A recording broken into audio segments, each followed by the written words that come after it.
Hey, what's up, everybody, and welcome back to another episode of Fitness Goal Friday, where today we're going to talk about training versus overtraining and how to find the right balance. The goal of the Best You podcast is to allow you to feel confident about what you need to do, why you need to do it, and how to do it in order to get closer and closer to your best you.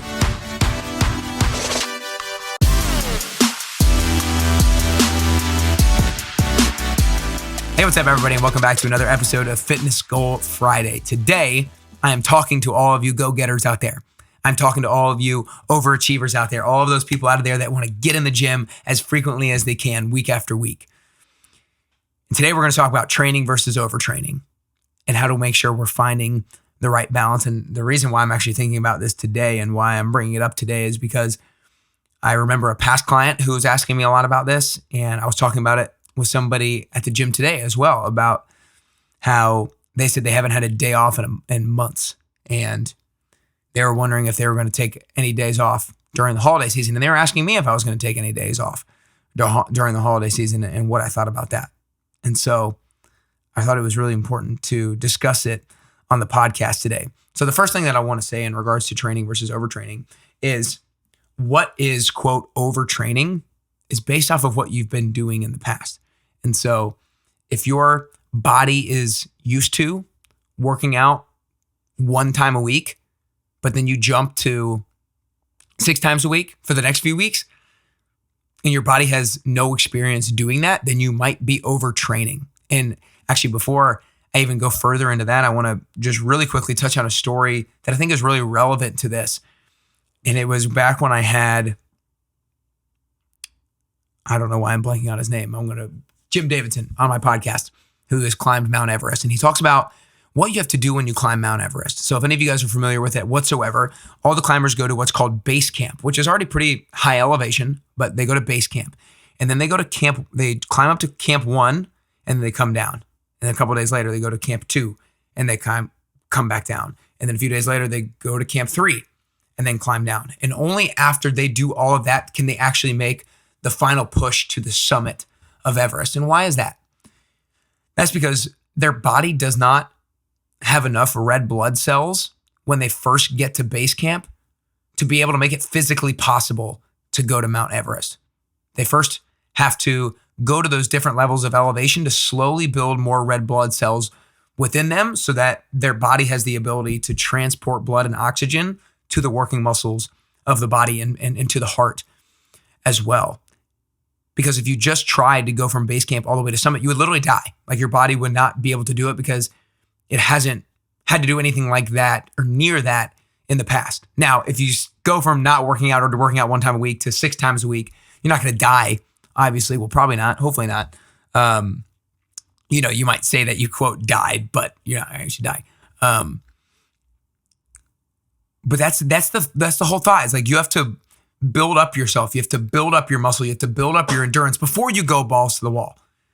So that's the first thing I wanted to say with regards to what is overtraining. That is largely based upon what your body has been used to be doing, what it's been used to doing in the past. Next thing, I want to talk about a little bit more technicalities in regards to actual training. And so one of the things that allows me to train very frequently, usually 5 or 6 or 7 times a week or maybe more, is because I frequently switch up my training modalities. There will be a few days where I lift, maybe a couple days where I do cardio, maybe some days where if I'm with family over the holidays, I'm just doing a lot of push-ups and body weight stuff. Maybe some days I go to a group class, maybe some days I do boxing, maybe some days I do rowing. Like, I train up my modalities a lot, and so I'm not working my muscle groups or my joints in the same way over and over and over and over and over and over and over and over and over again. And so that allows me to make sure I avoid injury. Like, if you're only running, pounding the pavement for miles on end, week after week after week, you're probably gonna get injured. And if you're only doing heavy weightlifting multiple days, week after week after week, then you're probably going to get injured. The more that you can switch up the modalities, the better off you're going to be from avoiding overtraining, because you're not training your body in the same way. Because that's essentially what overtraining is, right? It's like you're overtraining is you're training the body in the same way over and over and over and over and over and over and over again, to where you break it down too much and it hasn't had a chance to rebuild and recover. So switching up your training modalities is super key. The next thing that I've kind of talked about a few Fitness Goal Fridays ago is you want to try to drop the all or nothing mentality. So this guy that I was having the conversation with, he was asking, are you going to take days off during the holidays? And I was like, probably not. But it's not like I'm going to be doing crazy weightlifting. Like when I'm at the beach with my family over the holidays, there'll be days where I probably just go on some runs and do a lot of push-ups, like with my dad and brother, or maybe do some squats and some ab work. And so it might not necessarily look like a balls to the wall 60-minute workout. Maybe it'll be a 20-minute run and then 300 push-ups. And so I'm okay with it not being all, but it's not nothing, right? It's still going to be 10 times better than nothing. So don't think that it's either 1 hour of a run or 1 hour of lifting weights or 1 hour of this. Maybe it could just be 30 minutes of something where it's not too terribly strenuous on your body. So that's another thing. It doesn't have to be all or nothing. Another thing is with regards to overtraining, a lot of times, I coach at Orange Theory and I coach at Echelon, and we have treadmills at Orange Theory. We got treadmills at Echelon. I teach stride classes there. We teach rowing at Echelon and rowing at Orange Theory. And so we're elevating your heart rate a lot as well. Not every single workout, you need to have your heart rate at a super elevated state. And really every single workout, you don't want to have your heart rate at a super elevated state. Like at Orange Theory and at Echelon, a lot of people just think I want my heart rate as high as I possibly can for as long as I possibly can. There's a time and place for that.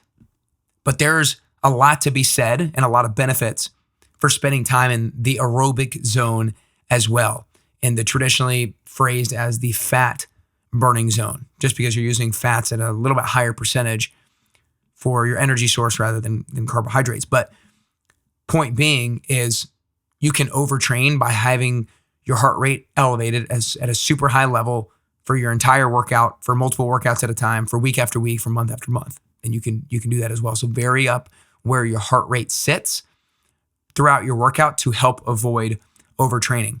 And some other things that you can think about during your workout to help avoid overtraining is vary up your rep count. If you're a lifter, don't just do 5 reps for every single exercise, every single week of every single month of every single year.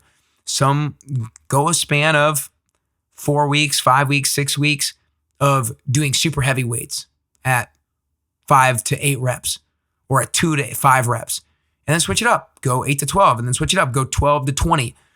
Switch up the muscular response and switch up how the muscle is being trained to help overtraining as well. And then you can switch up your rest times as well. You can switch up which muscle groups. That is absolutely huge, right? It's like I can train 7 days a week if I know how to do it intelligently. If I know that on Monday, I'm going to do my upper body push muscles. I'm going to do my chest and my triceps and my shoulders. And then maybe on Tuesday, I do all lower body. And then on Wednesday, maybe I do my upper body pulling muscles. And then on Thursday, maybe I do a strictly cardio workout. And then maybe on Friday, I maybe do a full body workout.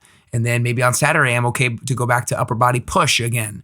And then on Sunday, maybe I do another cardio running workout or something like that. If you change up the muscle groups, then you're not going to be overtraining that particular muscle group for too long of a period of time.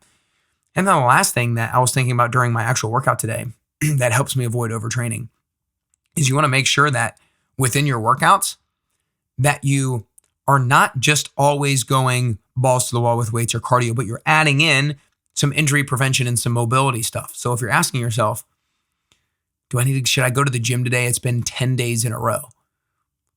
The answer doesn't necessarily have to be no because it's already been 10 days in a row. The answer could be yes, but I'm not going to pick a weight up. I'm not going to pick a weight up that is over this weight. And I'm going to make sure that I add in more injury prevention stuff. I'm going to add in more mobility stuff. I'm going to add in more stretching and some foam rolling, right? So if you add in some of these injury prevention, some mobility, some flexibility type stuff, then you can still be active. You can still do stuff, but it doesn't have to be, that will help you avoid overtraining certain muscle groups and overtraining your muscles in a particular way and help prevent overtraining your heart in a particular way as well. Last thing I'll say with this is, I don't think this is the exact quote I've heard before, but this is the gist of it. Days off are inevitable. Again, days off are inevitable. Whether or not you take them is up to you. Meaning either you can intentionally take days off or you're going to overtrain to the point where you're going to be forced to take a day off because of an injury or because of a setback or because of an illness or what have you. So days off are inevitable. Whether or not you take them is up to you. I hope you guys felt like you got some value out of this and maybe some strategies as to how to make sure that you don't overtrain if you are the person who loves to go to the gym. Like me, I just feel better about myself having moved, but by switching up my training modalities, by making sure that it doesn't have to be all or nothing, by varying up where my heart rate lies, by varying up my rep counts, my rest time, my muscle groups, and adding in injury prevention and mobility, I'm able to ensure that I don't overtrain. Now, if you need some help and guidance with this, then I would love to help you. You can join the 10-week transformation program today at nickcarrier.com/10WT. And this is where I can really give you the right structure for you that allows you to get closer to the goals that you actually want to achieve yourself. Because if you want to achieve a goal, a prerequisite is essentially structure and accountability. If you don't have structure and accountability, the likelihood that you achieve your goal is second to none, or close to zero. So if you want to join the Nick Carrier or the 10-week transformation program, then you can go to nickcarrier.com/10WT. I would love to provide you with motivation on a daily basis, and I would love to provide you with that structure and accountability that you need, that you would get fired up by, that would get you closer to your health and fitness goals. So go to nickcarrier.com/10WT. If you're in Nashville, then there's usually in-person groups going on. There's one that starts January 10th. And then if you're not in Nashville, then I would love to coach you virtually. I've had plenty of people go through it virtually as well and absolutely love it. I've had people go through it virtually multiple times because they loved it so much. And the only way it's different virtually than it is in person is instead of you working with me in person, I either send you workouts or I hold you accountable for maybe the group classes that you're going for or what have you. What the workouts actually look like will depend on kind of what you want to do. And we'll figure that out as a team. And then we'll jump on a weekly call to hold yourself accountable to making sure that you actually execute on that stuff. So if that sounds interesting to you, then go to nickcarrier.com/10WT. I would love to have you join. But I hope you guys enjoyed today's episode on training versus overtraining and how to make sure that you balance that out properly. Really important to get you closer to your fitness goals and really important to help you get closer and closer to your best you.